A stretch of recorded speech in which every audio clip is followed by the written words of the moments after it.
Hey folks, Noah here. Figured it'd been, gosh, a few weeks since we've done any kind of farm update. So I wanted to show you just the garden tonight. I'm not really going to focus on the chickens or the sheep, but just give you an update on where things are at and how they're progressing. So we'll just take a walk out here.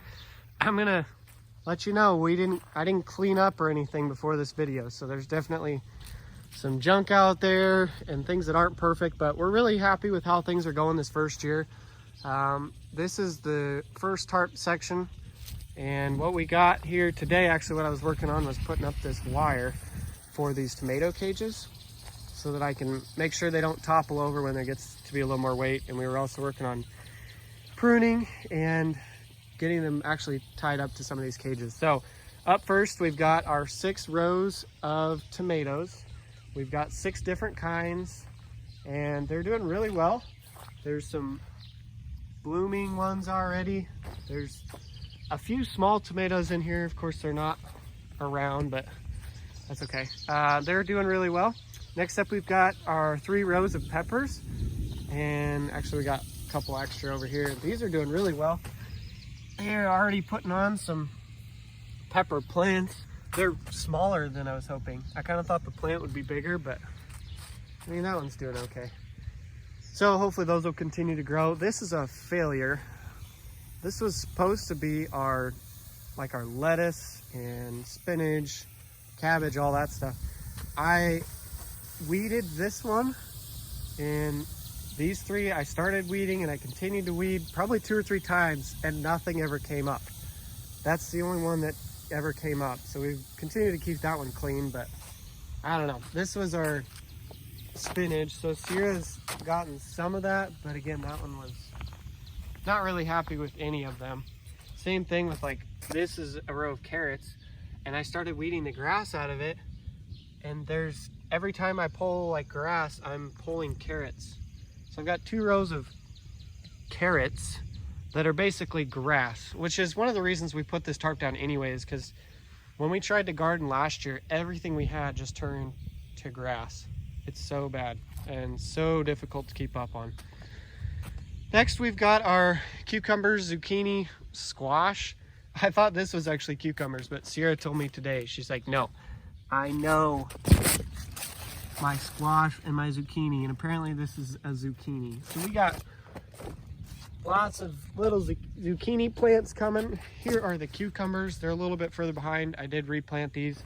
When we did have that storm about a month ago, it took out most of these. So these are replanted, and the large ones are ones that survived.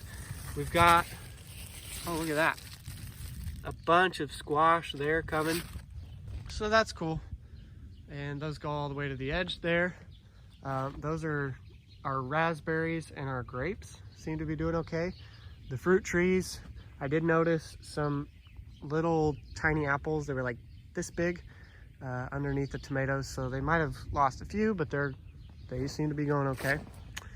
Our onions over here, again, my word, we did not keep up with the weeding, and the grass just took over everything. So there's some in here.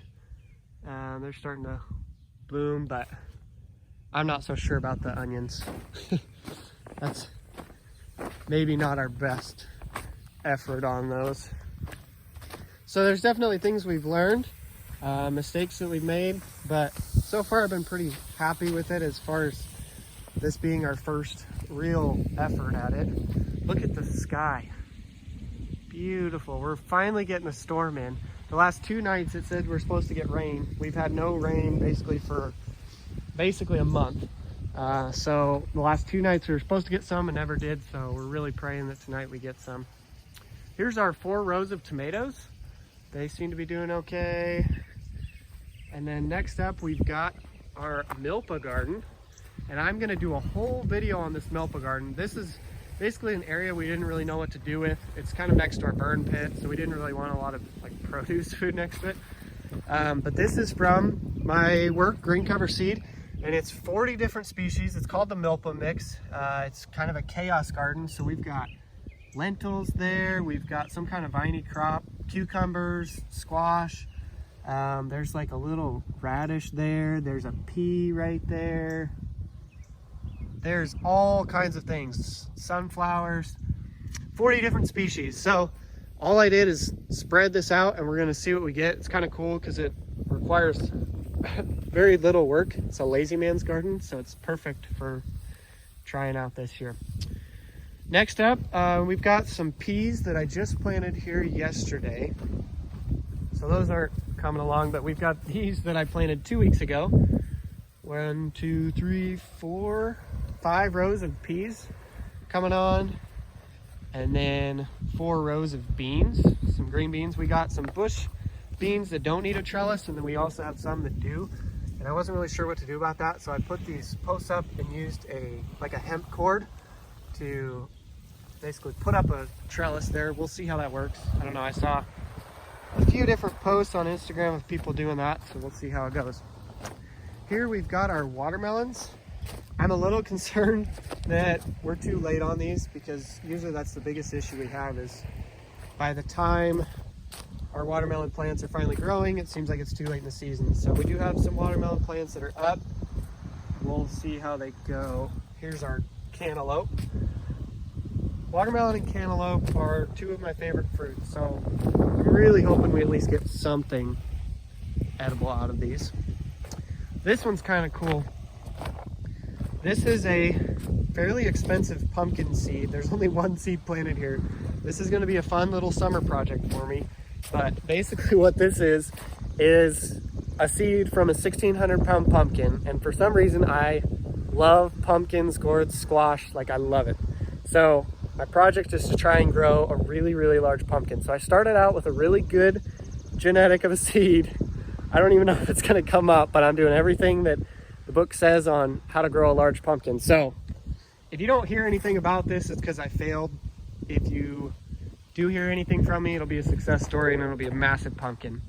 So today what I worked on was putting on the rest of these pumpkins, and I wanted to put these in later, obviously, so that they mature closer to the fall.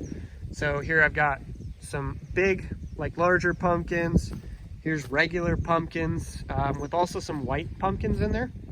Here's some gourds. So we've got like the snake gourds, the, what do you call those? The ones that you make birdhouses out of. We've got those in there. Here is some mini pumpkins, and then also mini pumpkins, but the white ones, and like more decorative kind of mini pumpkins, and then fancy decorative gourds.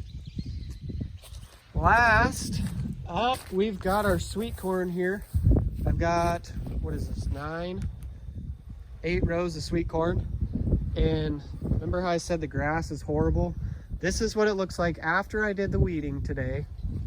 And I have this much left. I've got 3 or 4 rows. This corn that we've got here is actually blue corn that you can grind into flour, and also some native decorative corn. So we'll take the mini pumpkins and the mini gourds and all that with the corn and make some cornucopias. So anyway, this is the garden. It's kind of the progress that we have so far.